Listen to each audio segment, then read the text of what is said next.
MSME को सरलता, सहूलियत और संबल एक ऐसा क्षेत्र है जिसमें रोजगार की संभावना है और इस बार हमने मिशन मैन्युफैक्चरिंग उस पर बल दिया है और एक मिशन मोड में हम मैन्युफैक्चरिंग सेक्टर मतलब कि एमएसएमई को बल देना और एमएसएमई के माध्यम से अनेक नौजवानों को रोजगार देना और स्किल डेवलपमेंट से रोजगार के लिए नौजवानों को तैयार करना, ऐसे पूरी इकोसिस्टम को हम बल देते हुए आगे बढ़ रहे हैं।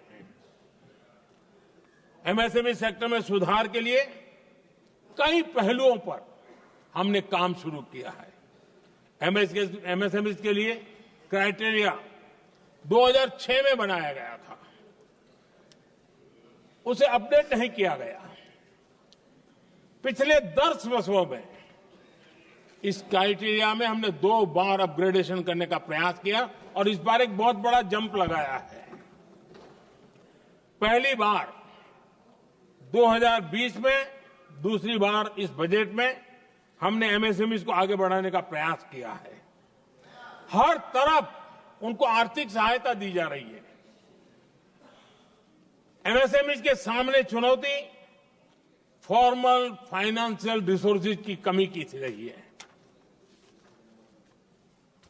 कोविड के संकट के काल में एमएसएमई को एक विशेष बल दिया गया। हमने खिलौना उद्योग उसको एक विशेष बल दिया। हमने कपड़ा उद्योग को विशेष बल दिया। उनको कैश फ्लो की कमी नहीं होने दी और बिना किसी गारंटी को लोन दिया। हजारों उद्योगों में लाखों नौकरियों की संभावनाएं बनी और नौकरियां सुरक्षित भी हुई।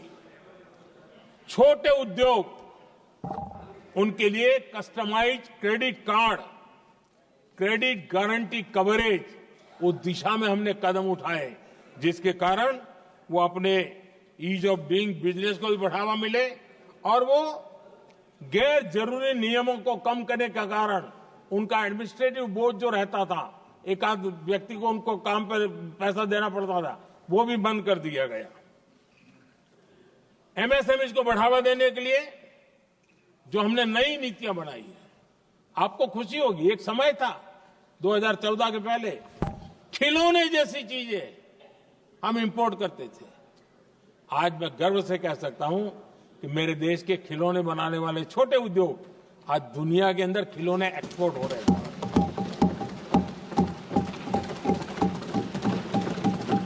और आयात में बहुत बड़ी गिरावट आई है। निर्यात में करीब 239% वृद्धि हुई है। एमएसएमई के जरिए संचालित ऐसे कई सेक्टर्स हैं जो दुनिया भर में अपनी पहचान बना रहे हैं। मेड इन इंडिया कपड़े, इलेक्ट्रॉनिक्स, इलेक्ट्रिकल गुड्स के सामान आज दूसरे देशों के जीवन का हिस्सा बन रहा है। आदरणीय अध्यक्ष जी, विकसित भारत के सपने को पूरा करने के लिए देश आगे बढ़ रहा है और बड़े आत्मविश्वास के साथ आगे बढ़ रहा है। विकसित भारत का सपना ये कोई सरकारी सपना नहीं होता है, वो 140 करोड़ देशवासियों का सपना है और इस सपने को हम सब ने जितनी ऊर्जा दे सकते हैं देने का प्रयास करना है। और दुनिया में उदाहरण है, 20-25 साल के कालखंड में दुनिया के कई देश विकसित बनकर के दिखाया है। तो भारत के पास तो सामर्थ्य अपार है। हमारे पास डेमोग्राफी है, डेमोक्रेसी है, डिमांड है, हम क्यों नहीं कर सकते? इस विश्वास के साथ हमें आगे बढ़ना है और हम भी 2047 जब देश आजाद होगा, तब आजादी के 100 साल होंगे जब, तब हम विकसित भारत बन के रहेंगे। ये सपने लेकर के चलना चाहिए। और आदरणीय अध्यक्ष जी, मैं विश्वास से कहता हूं हमें और बड़े लक्ष्य पार करने और हम करके रहेंगे। और माननीय अध्यक्ष जी, ये तो अभी हमारी तीसरी ही टर्म है।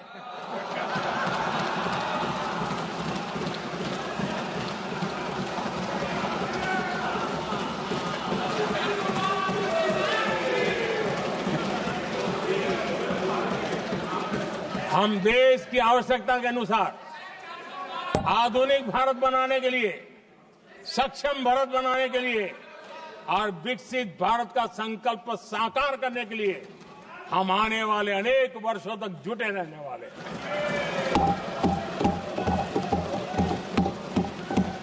आदरणीय अध्यक्ष जी, मैं सभी दलों से आग्रह करता हूं, सभी नेताओं से आग्रह करता हूं, देशवासियों से आग्रह करता हूं। अपनी अपनी राजनीतिक विचारधाराएं होंगी, अपने अपने राजनीतिक कार्यक्रम होंगे, लेकिन देश से बड़ा कुछ नहीं हो सकता है। हम सबके लिए देश सर्वोपरि है और हम मिलकर के विकसित भारत के सपने को, अपना 140 करोड़ देशवासियों का सपना भी अपना सपना, इस सपने को लेकर के चल पड़े। देश विकसित होगा। हमारे बाद की जो पीढ़ियां होगी वो कहेगी कि 2025 में एक संसद ऐसी थी जहां बैठा हुआ हर सांसद विकसित भारत के सपने के लिए पूरा करने के लिए काम कर रहा था। आदरणीय अध्यक्ष जी, मैं राष्ट्रपति जी के अभिभाषण पर अपना धन्यवाद व्यक्त करते हुए आपका भी आभार व्यक्त करता हूं, सदन का भी आभार व्यक्त करता हूं। धन्यवाद। धन्यवाद। प्रस्ताव पर श्री अमरा राम जी, प्रोफेसर सौगत राय जी, श्री एन के प्रेमचंद